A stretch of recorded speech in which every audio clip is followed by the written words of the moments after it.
Hey guys, this is Shto, and today we're gonna talk about how I defend the bases, which talents I use, what's my positioning, and what I do to prevent the ninja caps from happening. Before we go into the video, make sure you subscribe and hit that bell button. So let's start with talents first. So the way I think when choosing talents is, how can these talents help me defend the base? How can these talents help me keep the base longer? So the ones I usually use is Detainment, because it gives me a 2-second increase on my imprison, and I use the Illidan's Grasp. This one is really good to keep them CC'd. It allows you to keep them CC'd for 6 seconds, plus it allows you to overlap CC while this one is still going. The other one is Sigil Mastery, just because I use a lot of sigils to defend. When they're trying to cap, I use a lot of sigils to be able to damage them or CC them far away from the flag without getting too close. So this one reduces the cooldown for 25%. Now the normal talents are not so focused on this because there's just not so many. So the first one I use is Abyssal Strike. This one creates a sigil underneath you, a sigil of flame, whenever you jump. Yeah, whenever you use your Infernal Strike. So if you're in a situation that you have to jump to the flag as a last resort to interrupt it, you at least know that you have a sigil of flame that's gonna spawn underneath you, just in case you don't have enough time to use your Immolation Aura or your Sigil of Misery or even Sigil of Flame. Yeah, so this is the last weapon, the last trick that you have to use. So the other one is Quicken Sigils. This allows your sigils to activate 1 second faster. So if you're in a situation, let's say that rogue saps you and you want to wait it out, you don't want to use your trinkets, then you have time to run up to the flag, use your sigil and activate it still within time from the cap.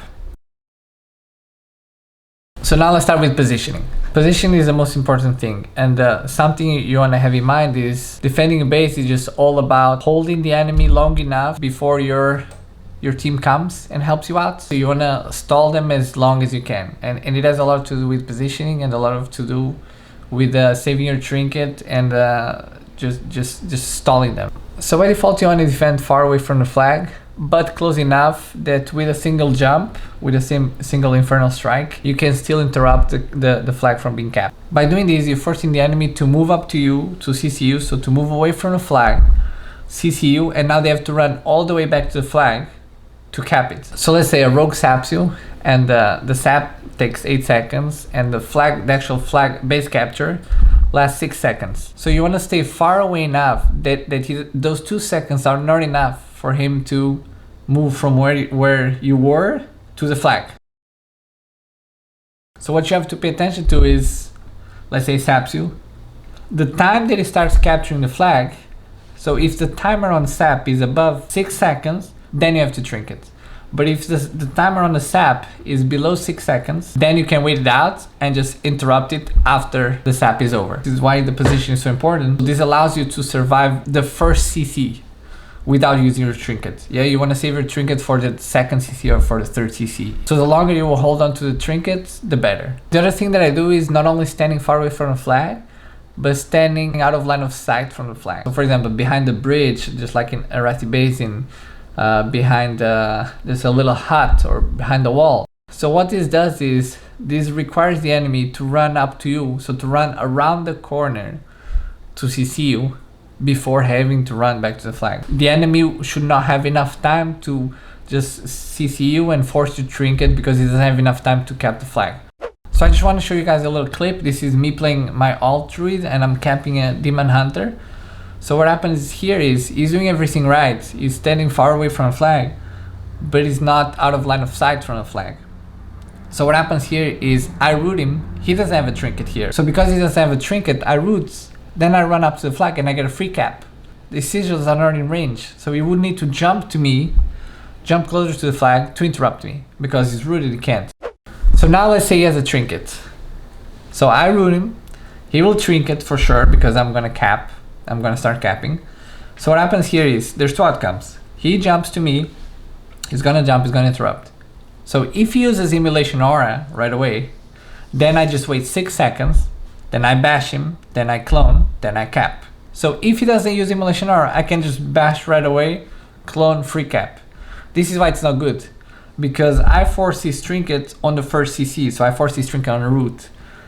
So let's say if he was behind the house, I would have to run up to him, root him, then run all the way back to the flag, which I wouldn't have time, so he would just come and interrupt me. So the bottom line is stay far away from the flag, try as much as you can to stay out of line of sight. That's the main thing. How do I increase my chances of preventing the caps? Yeah, or how do I predict the caps? This is very important. Predicting the caps is very important because this gives you time for your team to move up to you, to move up to your base and help you out. So there are two things that I use. One is the Spectral Sight in a combination with the Shadow Melt. I always use that. And the other one is try checking where everybody on their team is at. How many players are invisible? How many players are defending each base? How many players are in the fight? It's very important to always use the map and be aware when you use the Battleground Enemies add-on. It's very important to keep clicking and seeing where everybody's at. Let's use example. Let's say Eye of the Storm. I start Eye of the Storm and I go Drain Eye, so I go left. As soon as I'm capping, I try to see who's capping the base in front of me. Because there's a lot of teams that try to ink bases right from the start, yeah, so they cap and they ghost the base and go right into your base. If on Blood Elf the rogue is capping or someone that can go invisible, I wait like 10 seconds after he caps and I use Spectral Sight right away. I want to try and see if he's coming right away. So I wait like 10 seconds, sometimes 20 seconds. And the other thing that you have to have in mind is Spectral Sight is 30-second cooldown and Shadow Melt is 2-minute cooldown. So once you commit to using Shadow Melt, you don't really want to go out of it too soon, yeah, because otherwise you're wasting a cooldown. In the beginning, I usually use Spectral Sight 2 or 3 times, and depending on what's happening, maybe I use again or I go in Shadow Melt into my position.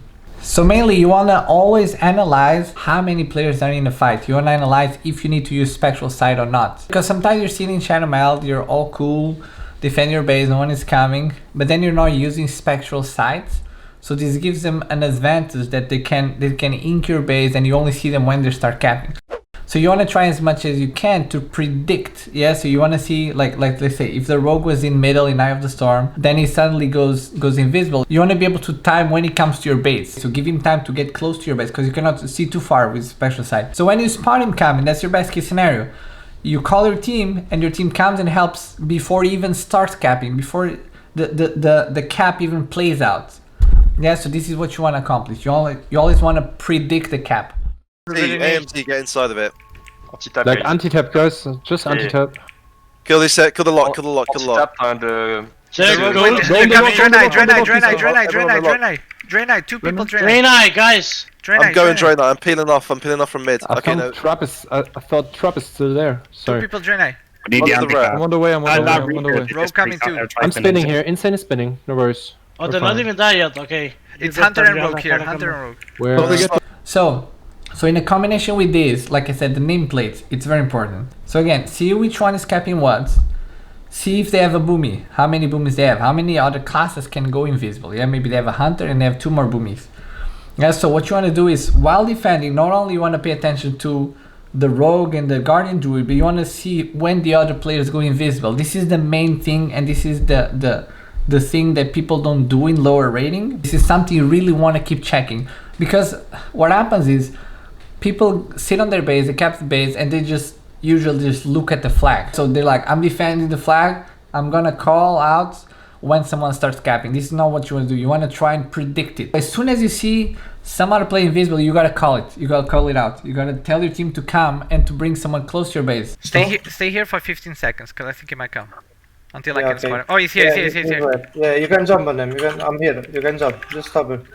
Most of the time, that doesn't mean you're gonna get ninja capped. Yeah, most of the time, maybe just walk invisible to middle. I don't know.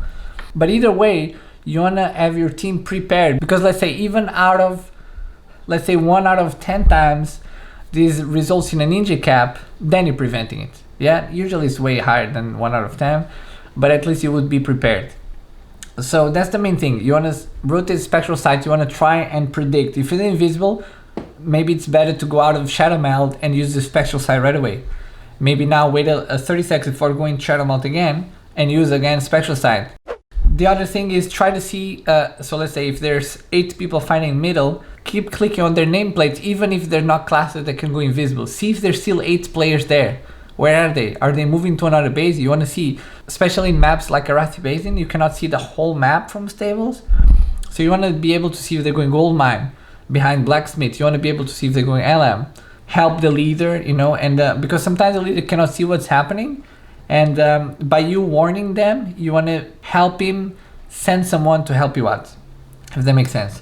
It's not so much about skill of playing the class, but more of like being aware of what's happening in the game. So now that you know position and how to prevent / try to predict the caps, we're going to talk about different situations. I want you guys to picture different situations that I'm going to show you also with examples, and how to deal with them.